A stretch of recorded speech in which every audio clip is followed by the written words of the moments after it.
Muy buenas tardes, día ya no sé ni qué día hoy día, Miércoles 2 de marzo. Miércoles 2 de marzo, cuando uno piensa que ya hay demasiados problemas y que nada puede empeorar, bueno, sigue pasando más cosas, echándole pelo a esta sopa de drama. Antes que todo les presento, y saludo más bien a Francisco Vidal, diputado de Cochalper, ¿cómo están? Muy bien, buenas tardes, ciudadanos. Bueno, buenas tardes medias matizadas con malas, porque a todo lo que hemos estado comentando en los días anteriores, hoy tenemos otro mini terremotazo, un temblor fuerte, que es la renuncia del comandante en jefe del ejército, Ricardo Martínez. Francisco, cuéntanos un poco más. Bueno, a ver, con la información que uno tiene, que es básicamente la información pública, quiero explicarle a ciudadanos auditores. La ministra en visita, Romy Rutherford, tiene a su cargo la investigación denominada en general fraude en el ejército. Lo que he leído es que tiene esa investigación 40, si no 40 aristas que se llaman, o sea, 40 situaciones distintas. Y en el marco de esa investigación, como es de público conocimiento, ha procesado al general Fuentealba, al general Oviedo, al general Isurieta, y hasta ahí los tres tenían un denominador común. Eran ex comandantes en jefe del ejército, o sea, estaban en retiro. Sin embargo, ha citado para mañana, jueves 3 de marzo, en calidad de inculpado, al actual comandante en jefe del ejército. Y podría suceder, y eso lo debe saber bien el abogado del general Martínez, Juan Carlos Manrique, podría suceder que la ministra, una vez que lo interrogue mañana, determine procesarlo o determine evaluar el procesamiento. Y estamos hablando de la justicia militar, que tiene el mismo padrón de la justicia antigua, por así decirlo. Y eso, hasta donde yo sé, implica ordenar su detención por hasta máximo 5 días. Y al quinto día, cosa que ocurrió con el general Isurieta, tiene dos opciones la ministra: sobreseerlo o procesarlo. Ante esa eventualidad, creo yo, el general Martínez tomó la decisión, que yo la respaldo, de renunciar. Ante la eventualidad de ser citado mañana con el título de comandante en jefe y ser detenido en el marco de lo que les acabo de explicar. Y entonces estaría en una situación nueva. Un comandante en jefe en servicio procesado por la investigación de la ministra Rutherford. En servicio, esto, si él no hubiera renunciado, el cambio de mando se va a generar la próxima semana, o sea, está a muy pocos días de terminar su mandato. El cambio de mando es son los 9 de marzo. Y esto tiene su historia, porque tiene que ver con el momento que renunció el general Pinochet a la comandancia en jefe del ejército, eso fue el 9 de marzo de 1998. Desde ahí, como son 4 años, esos plazos se han cumplido los 9 de marzo siguientes cada 4 años. O sea, un 9 de marzo asumió el general Ricardo Isurieta, el 9 de marzo el general Cheire, un 9 de marzo el general Isurieta, el 9 de marzo el general Fuentealba, el 9 de marzo el general Oviedo y el 9 de marzo del 2018 el general Martínez. Entonces la situación que ha generado este momento no tiene otra explicación, en mi opinión, que el general Martínez no quiere que la institución, a través de él y su uniforme, sea detenida mañana durante el transcurso del interrogatorio, al final del interrogatorio. Ahora, podríamos ir al fondo de esto, porque es difícil de abordar, lo comentábamos antes de empezar con Francisco. Estamos hablando de una arista, de una situación que es una práctica instaurada que viene hace varias décadas. Eso en ningún caso quiere decir que está bien, porque en el fondo es una mala práctica, un delito, que ya estaba firmado. Entonces, pero lo difícil es pensar cómo lo abordan, cómo lo deberían haber abordado, quizás qué pudieron haber hecho los comandantes en jefe, porque claro, ahora con los nuevos parámetros es evidente que el que llegue va a tener otro ojo, otra forma de manejar todas estas situaciones, Bueno, pero quizás es un poco difícil mirar esto hacia atrás. ya fue modificado a raíz de esta investigación que lleva 4 o 5 años.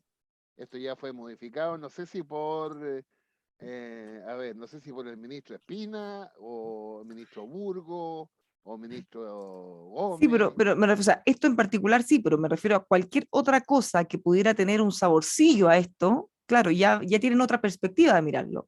Pero ¿cómo lo miramos hacia atrás para todos los que llegaron con prácticas que ya estaban afirmadas desde hace tanto tiempo? Bueno, y para eso está, y aquí nos debe ayudar el abogado Chalper, que los militares procesados por la arista de viajes sostienen que son inocentes, que era una mala práctica, el mismo ejército lo ha reconocido porque así se corrigió, pero de ahí entra entonces una discusión si el pasaje era propiedad del receptor del pasaje y él podía hacer lo que quería con el pasaje. Y ahí ya es un tema de abogado, digamos, Sí, no. porque distinto el caso de Fuente Alba, que se le acusa de apropiarse de montones de dinero, de fondos reservados, o sea, es otra cosa.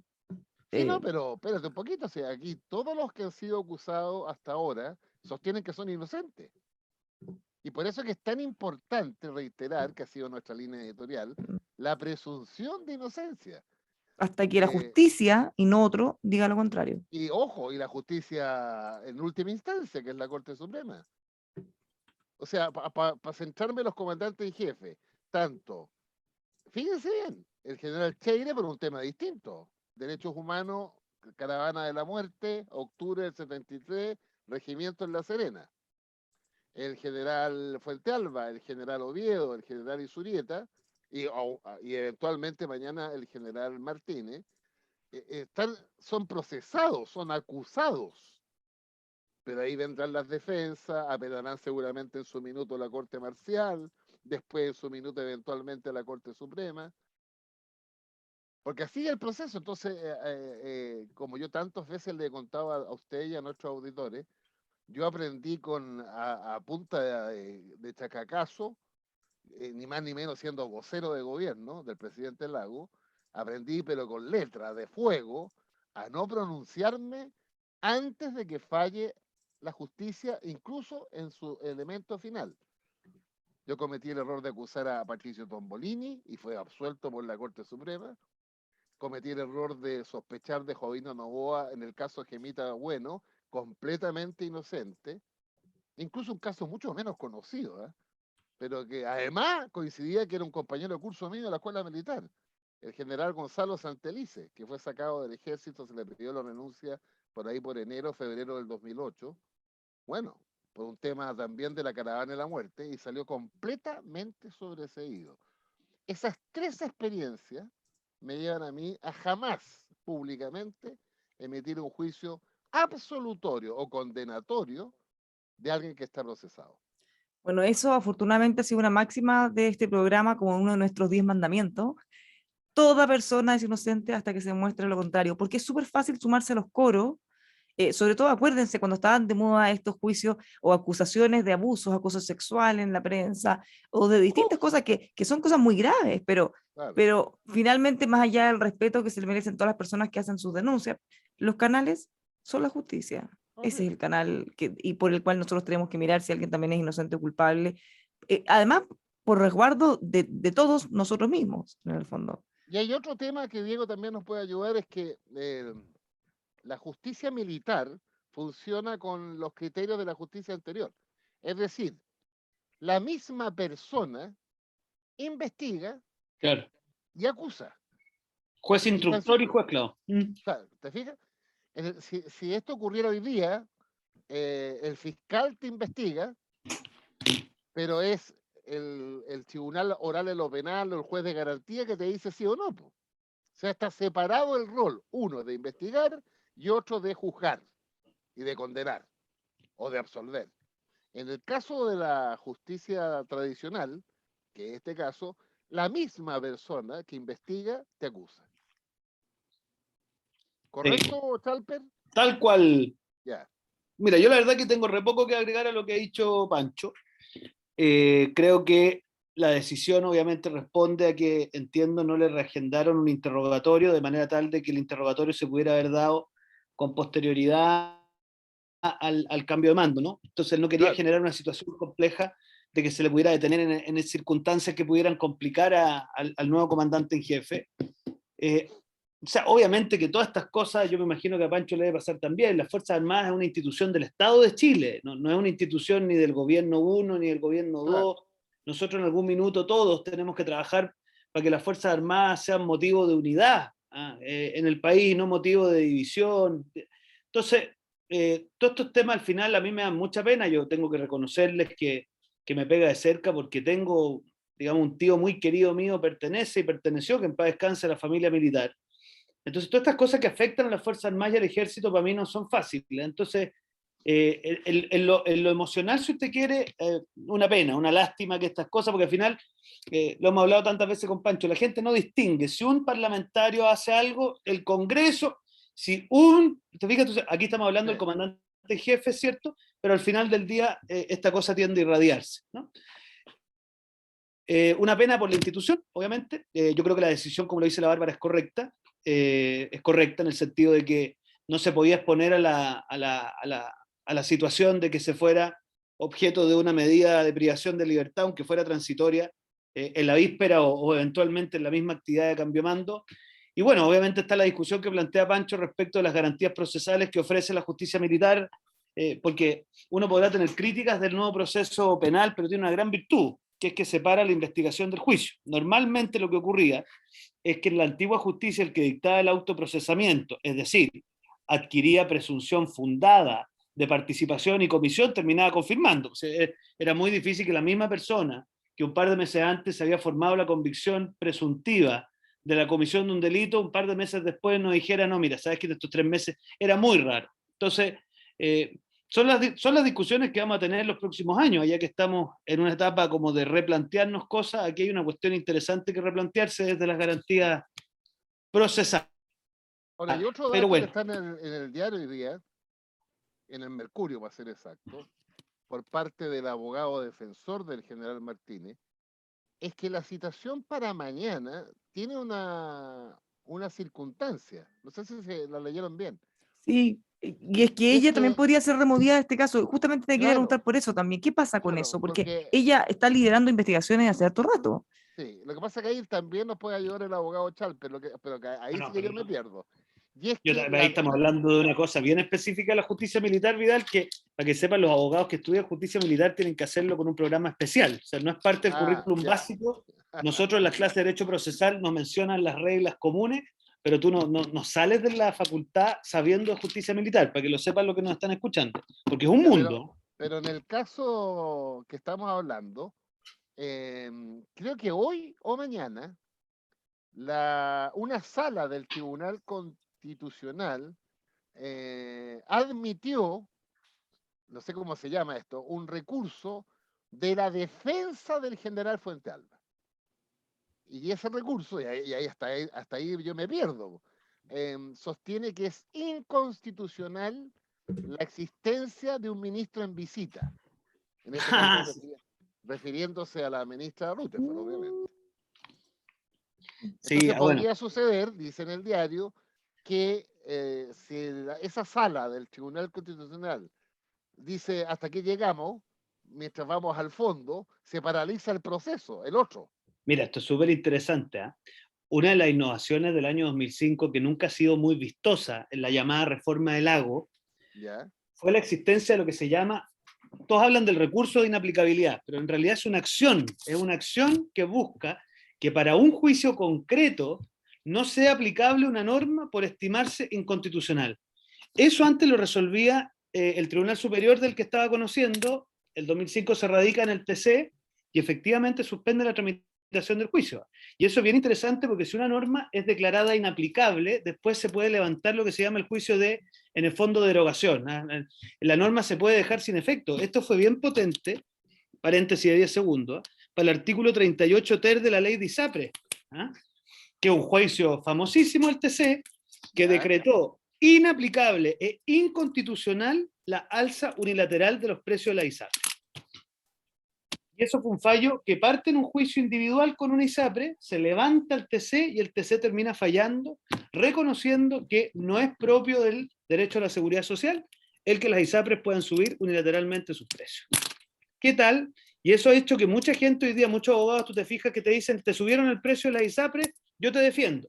Eso es porque se amparan en ese fallo. Entonces, aquí lo que se debe estar queriendo hacer, volviendo al caso de la ministra Rutherford, es que la defensa, yo creo, del general lo que quiere es exigir un pronunciamiento del TC respecto de si la figura de la ministra en visita cumple o no cumple con los estándares de la autonomía e independencia del Poder Judicial, que es una garantía establecida para todos los chilenos en el 19 número 3 de la Constitución, derecho a un juez imparcial. Bonito. Ahora que no vamos a tener TC, no vamos a poder conversar de estas cosas, pues, Vidal, ¿viste? Se le ponen varios pelos a la sopa, no es tan simple esto. Claro. En hartas aristas y derivadas. Ahora, ¿cómo Bueno. ve? Imagínense cómo podría ver la opinión pública, porque aquí, más allá de si es parcial o imparcial, hay cosas concretas que ya he encontrado. Sí. Tanto sí que se corrigieron en algunas. Entonces, no me imagino la opinión pública muy contenta si ya fuera removido el caso, para nada. Lo verían Bueno. como una señal de impunidad, claramente. Claro, tienes el tema judicial y su procedimiento y el tema de impacto Obvio. comunicacional, obviamente. Claro, que obviamente Pero ese bueno. no es el tema que evalúa él como imputado y como investigado, es evidente. Pero claro, son temas que están sobre la mesa. Bueno, tenemos muchos temas. Sigue avanzando la convención. Pelao Rojas Bade al final ayer no fue. Nosotros ayer comentábamos, pese a que estaban todos muy nerviosos. Y mañana va al pleno el informe de la Comisión de Medio Ambiente, que ha seguido aprobando cosas que para los pelos a muchos sectores. Hoy día aprobaron en la comisión nacionalizar o estatizar las sanitarias, Sí, por ejemplo. sí. O sea Ahora, que solo el Estado provee de servicios sanitarios, sí. en otra comisión se aprobó en el sistema de justicia eliminar las cárceles concesionadas. También eso Sí. ha generado mucho ruido porque al final, gracias al sistema de concesiones, se ha podido construir más cárceles. Claro, quizá con mejores condiciones, aunque con mismos niveles de hacinamiento o similares o altos niveles de hacinamiento igual, porque faltan todavía. Pero imagínense si eso no estuviera. Al final, ¿Sabes lo puro pasa, perjuicio para los mismos presos. Perdona que te interrumpa, pero bajo el rótulo de modelo económico y medio ambiente, lo que está discutiéndose ahí es cuál es el rol del Estado y de los privados en la vida pública. Eso es lo que se está discutiendo. Tú mencionas el caso de las cárceles. Pregunta del millón. ¿Puede haber un grupo de privados que lleva adelante un emprendimiento carcelario o no? ¿Alguien que te dice que la función carcelaria es estrictamente estatal te va a contestar? No, porque esto es algo que le corresponde estrictamente al Estado y no es posible, comillas, lucrar con los presos. Probablemente. Por otro lado, otros dirán, no tenemos la plata como Estado suficiente para poder tener cárceles para todos los presos, por lo tanto recurrir a los privados en un sistema como las concesiones, que en el fondo es un permiso estatal para explotar una determinada línea de servicios, de acción, es razonable para poder lograr el objetivo final, que es tener cárceles suficientes. Y ahí está la conversación. Lo que pasa es que algunos dicen esto es propio del modelo económico. No, si no tiene que ver con el modelo económico, tiene que ver con cuál es el rol que usted le asigna a los privados y al Estado en las funciones públicas. Y esto va a empezar a pasarnos en todas las concesiones de las carreteras, en las concesiones, bueno, tú lo decías recién, sanitarias. Entonces yo lo encuentro complejo porque un Estado como el chileno no tiene la capacidad de sobrellevar este tema solo. Y esa es la verdad. Y por lo tanto yo creo que aquí hay una mirada muy ideológica. Mira, en los países que uno tiene como referente, la socialdemocracia ha entendido que la participación de los privados es necesaria, bien regulada, con organismos contralores, con limitaciones en la participación probablemente de algunas utilidades, con tarifarios, todo lo que quieran. Pero aspirar a que seamos un Estado 100% estatal en la provisión de los derechos sociales, a mí me parece una cuestión muy compleja para cualquier gobierno, porque Chile no tiene la capacidad de hacerlo. Vamos a irnos a la pausa y volvemos con Francisco Vidal en este y todos los otros temas pendientes aquí en Polos Opuestos. Muy bien.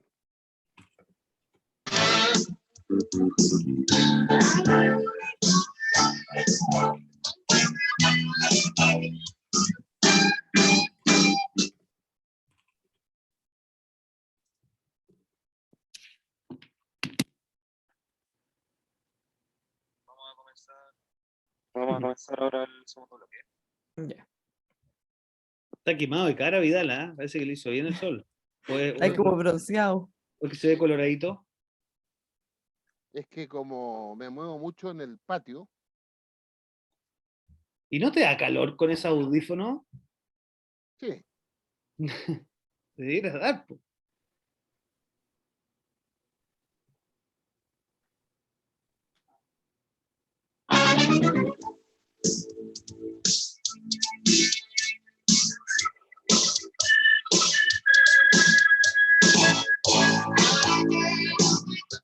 Estamos de vuelta, seguimos haciendo polos opuestos junto a Francisco Vidal, diputado de Cochalper. Antes de irnos a la pausa estábamos comentando los avances de algunas de las comisiones, la discusión respecto al modelo económico, la participación que podrían tener los privados eventualmente en la satisfacción de las necesidades básicas de la población, problemas públicos con soluciones no solo públicas, sino que también privadas.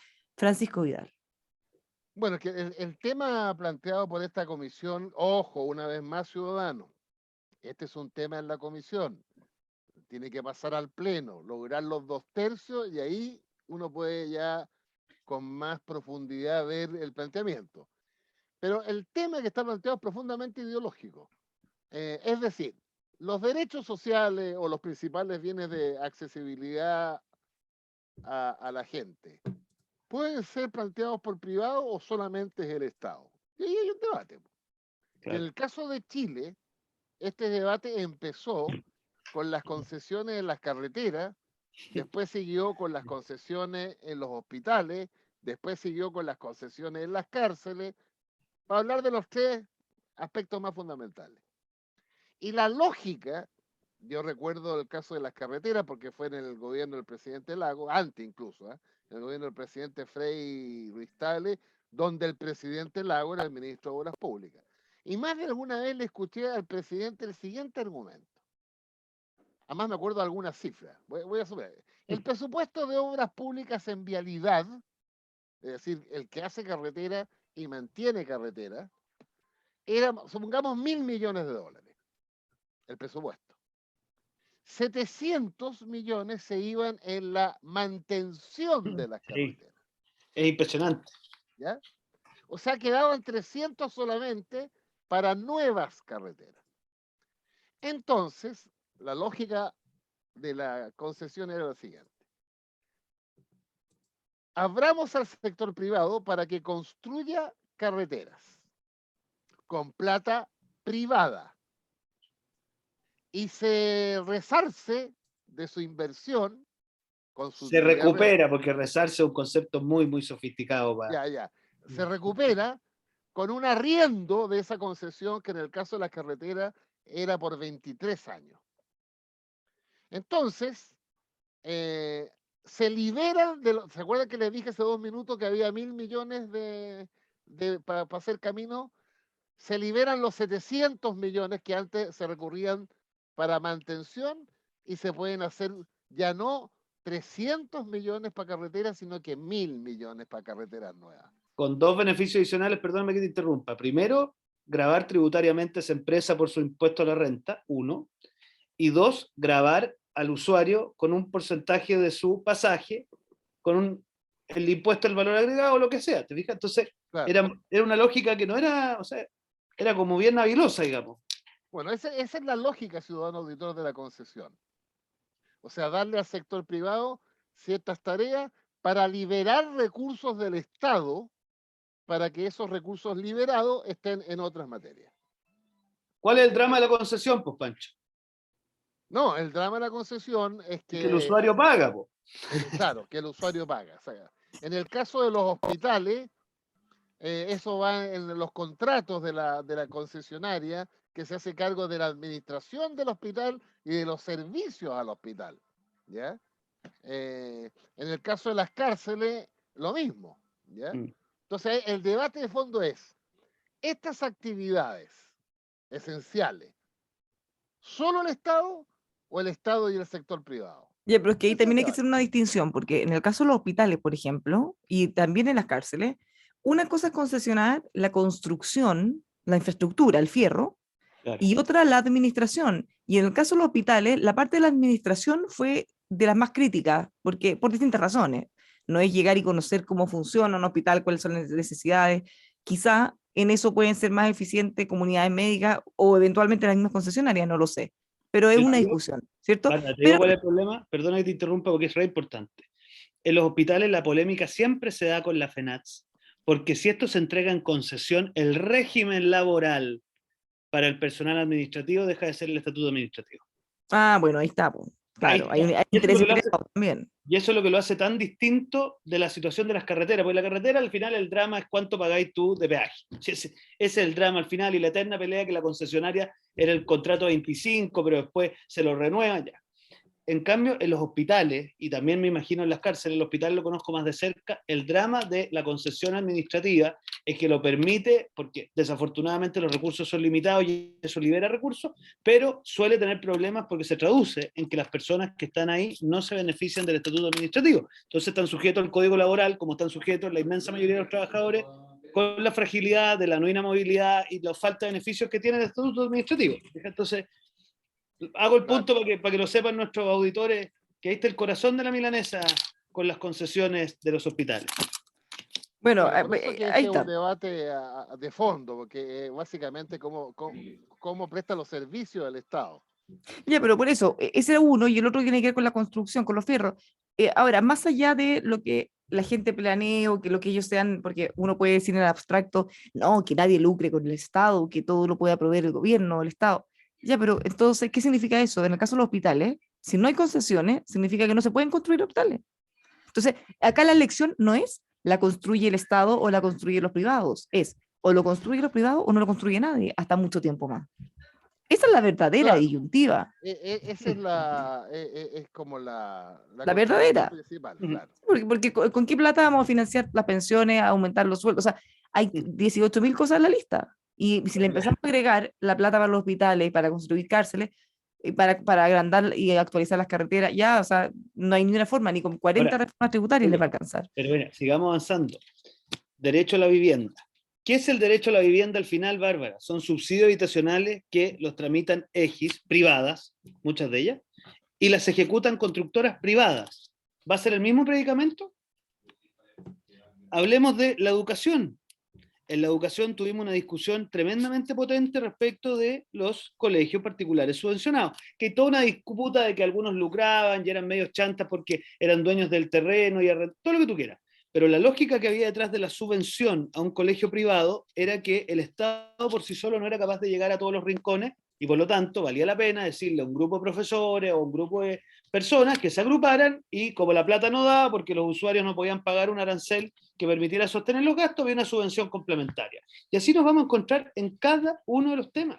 Entonces, esta cuestión que se está discutiendo aquí, o sea, y lo que uno mira que está caminando en el mundo es la colaboración público-privada con mucha fiscalización, con mucha reglamentación y efectivamente con participación muchas veces del Estado e incluso la sociedad, de la comunidad, en los directorios, en fin.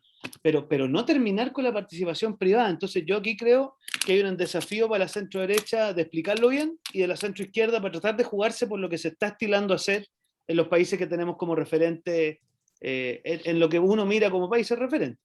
Claro, lo que pasa es que esto también hay mucha experiencia acumulada en esto. En las concesiones, por ejemplo, era habitual, en las concesiones carreteras, no todas, pero donde tú ganas la licitación y después descubrí una roca más grande de la que estudiaste. Pues entonces, vuelta a hacer un recontrato, otro contrato, otro, y terminamos en cierto abuso.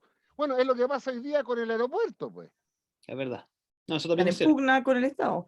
Ya, Obvio. pero también Sí, hay que ir aprendiendo. y que el ministro Moreno que dice, no, pues, no. ¿Y qué dice la concesionaria del aeropuerto? Es que si no me dan más plata, quiebro.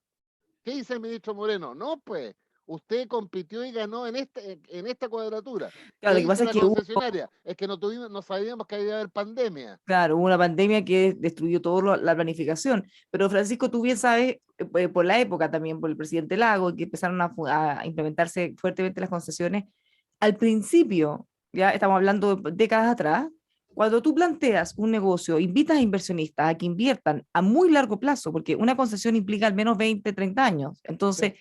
tú estás llamando a una empresa nacional o internacional a que invierta mucha plata, que va a recuperar recién o va a recuperar y ganar, digamos, en 20, 30 años. Entonces, tú tienes que darle muchas garantías de seriedad, de certeza jurídica, de que vas a poder ganar plata, porque esto tiene que ser un negocio para ellos también. Entonces, es evidente que en ese momento las garantías que pudieron tener las empresas eran mayores de las que pudieron seguir teniendo en el futuro. Entonces, muchos de esos Claro, contratos a vista porque quizá un poco abusivos o que les daba excesiva ganancia, bueno, quizá tuvieron su yo razón de creo ser que en el un minuto. error, Bárbara, fue que para incentivar, fuimos demasiado incentivadores, si tú quieres, Ya, pero es que eso lo para, miramos para, ahora, po, para atraer pero la inversión. o sea, es fácil hacer ese análisis Oye, ahora post, pero sí uno podría decir en un momento en que ya estábamos súper consolidados que esas condiciones tienen que cambiar. Ya no claro, teníamos que dar tantas garantías si estaban. Ahora, si miramos el estado actual con el proceso constituyente y con el próximo gobierno, bueno, capaz que ya ni siquiera con todas las garantías quieran venir, no sabemos. O a lo mejor sí. Pero te digo la firme, Bárbara, si el problema también hay algo que dice Pancho que también es cierto. Mira, yo lo miro en las concesionarias de las carreteras. Estos gallos te cobran TAC para salir, ya, ¿cierto? Tú sales a las 5 Sur, pagas. Yo conversé con el ministro de Obras Públicas y le dije, mira, una cosa es el tipo que va desde Santiago a San Fernando y sale por San Fernando. Pero ¿qué hacemos con el gallo que vive en Requino y trabaja en Rancagua, que todos los días tiene que pagar peaje por tener la mala claro. suerte de no tener que tener una ruta interior? Ese gallo debiésemos liberarle el pasaje. No, porque el contrato con la concesionaria no establece una excepción para el caso de los viajes internos intrarregión. Entonces, ese son el tipo de cosas donde falta visión, porque son las pequeñas, grandes cosas que te van deslegitimando lo bueno. Y así pasa en los Higgins, te aseguro que yo no soy diputado por el Maule, pero pasa en el Maule, y yo empecé a pelear, fíjate, porque se eliminaran los peajes laterales y que tú solo pagaras por las troncales. Porque además estos gallos, digamos las cosas como son, no invierten en las rutas laterales, pues. Entonces, los tipos, o sea, no es que tú no estás obligado a usar la ruta central, pero si no usas la ruta central, te tenés que pegar una vuelta que te toma 40, 50 minutos. Entonces, al final, ahí también hay falta de visión, hay falta de regulación, hay falta de exigir cosas sensatas. Sí. Oye, lo que tuvimos, bueno, yo al menos viajé en auto con mi familia hacia el sur, te pegáis unos tacos de 40 minutos en los portales de peaje, pues. Si eso no puede ser, si eso no, es de una insensatez total. Entonces, al final, ese tipo de cosas, aunque no lo creamos, alimentan un sentir de molestia que al final alimenta el todo o nada. No, es que yo quiero terminar con las concesiones. Si la cosa no puede, te digo que es el blanco y negro, pero hoy día estamos en una convención que es de blancos y negros. O sea, o tú eliminas todo, entonces, desafortunadamente en eso también ha habido poca visión por Sí. parte de los operarios privados. Sí, como yo una vez más, pues si al final la gente se aburrió por los abusos, no tiene que ver con el diseño original, que uno puede decir sí, un poquito más, un poquito menos. Pero como esta gente no entiende y abusa, y abusa, y abusa, bueno, la gente se revela, pues, con toda razón. Oye, no se nos puede acabar el programa porque nos quedan solo un par de minutos para comentar que siguen los atentados en la Araucanía, en medio del debate por extender o no el estado de excepción, de emergencia, que ya el próximo gobierno anunció que no lo va a hacer. Fíjense que hay doble atentado, doble ataque. Quemaron la casa o una casa de un familiar en un fondo de los Luxinger, Macay. ¿Ya? Y por otro lado, en Angol, hirieron a un trabajador nuevamente. Bueno, pero Y quemaron 5 máquinas. lo relevante para nuestros auditores es que Sobrino del yo, matrimonio de los Luxinger. yo creo que este va a ser el desafío número uno de la ministra Isquia Siches, porque el gobierno está notificado, y nosotros también como ciudadanos, de la reunión que tuvieron la semana pasada 13 organizaciones que han optado por la vía político-militar, entre ellas la coordinadora Arauco Mayeco. Y en el acuerdo de esa reunión se estableció que la lucha contra el Estado se va a dar con toda fuerza, independiente de quién gobierne. O sea, y la ministra Siche está convencidísima de que todos se van a sentar a dialogar con ella Bueno, y esa es con la el apuesta, gobierno. pero vamos a ver, po. Ya, pero le están diciendo en su cara que no, po. Exactamente, le están diciendo en su cara que no. No, Vamos a bonito ver, ¿eh? desafío. Y además, ¿sabes lo que pasa? La ministra habla del Gualmapu. Yo quiero creer porque quiere congraciarse con ese mundo que está mencionando Francisco. También es una apuesta difícil porque, a ver, yo no soy 100% experto, pero me ha tocado estar las comunidades pacíficas, si hay algo que les indigna, es que las comunidades violentas tengan resultados más eficaces que las pacíficas. Porque ahí se genera un incentivo a la violencia. O sea, si yo por la vía violenta logro mejores conclusiones que por la vía pacífica, y eso es muy complejo. Entonces, ahí va a haber un ejercicio que el que mejor lo ha hecho, aquí me va a permitir una opinión, es Alfredo Moreno. Yo lamenté mucho porque lamentablemente Alfredo Moreno al final fue truncado su proceso, estaba en un proceso de diálogo muy productivo y no pudo llevarlo adelante hasta el final. El caso Castrillanca mató ese Así proceso. así es. Y también a Luis Mayor como intendente. Pero, Oye, pero déjame aprovechar los minutos porque leí una declaración de apruebo de dignidad, tal cual, rechazando la nominación por parte del presidente del delegado presidencial en la región del Libertador General Bernardo Higgins. ay, Vidal, pero ¿cómo haber estado enchufado en la negociación de la presidencia del Senado que no tenía idea de esto? A ver. No, dicen los 6 partidos y movimientos que le piden al presidente reconsiderar la designación porque el ciudadano, que a todos estos militantes de mi partido, una vez lo conozco, sostiene que tenía acusaciones de la Contraloría, de ese tipo de acusaciones. Pero me llama la atención porque han habido muchas críticas, porque nadie queda contento con esto, pero es primera vez que leo una declaración pública. ¿Tú sabes cómo se llama eso? ¿Cómo se llama? Alejandra Sepúlveda. De nuevo, Ah, pero ella había reclamado antes, po. Oye, pero no es solo ella. Ella reclamó antes ella reclamó por el ministro, ¿se acuerdan? No me hago responsable de lo que acabo de decir. Ya. No tengo ni una duda. Ni una. Mira, porque ahí lo que hay es una pugna entre el eje, mira lo que voy a decir aquí, me va a retar el pelado Castro, pero entre el eje Castro-Soto y la Alejandra. Te lo doy firmado. Pero tanto mira, Castro como la Alejandra son senadores, como están peleando a 8 años plazo. Escúchame, porque Fabio López, a quien yo conozco, es un doctor, Castro, cercano al alcalde de Rengo, padre del diputado Soto. Así es. Ya, para que usted vea, pues, ciudadano auditor, que en todas partes se cuece nada. Así toda como vaca ha sido ternero, ¿no? Oye, y así como leí una declaración indignada del diputado Naranjo por la designación del delegado presidencial en el Maule, que es socialista, y el diputado Naranjo, que la verdad es que tiene poco filtro, sostiene que es un operador político del senador Elizalde, de su mismo partido.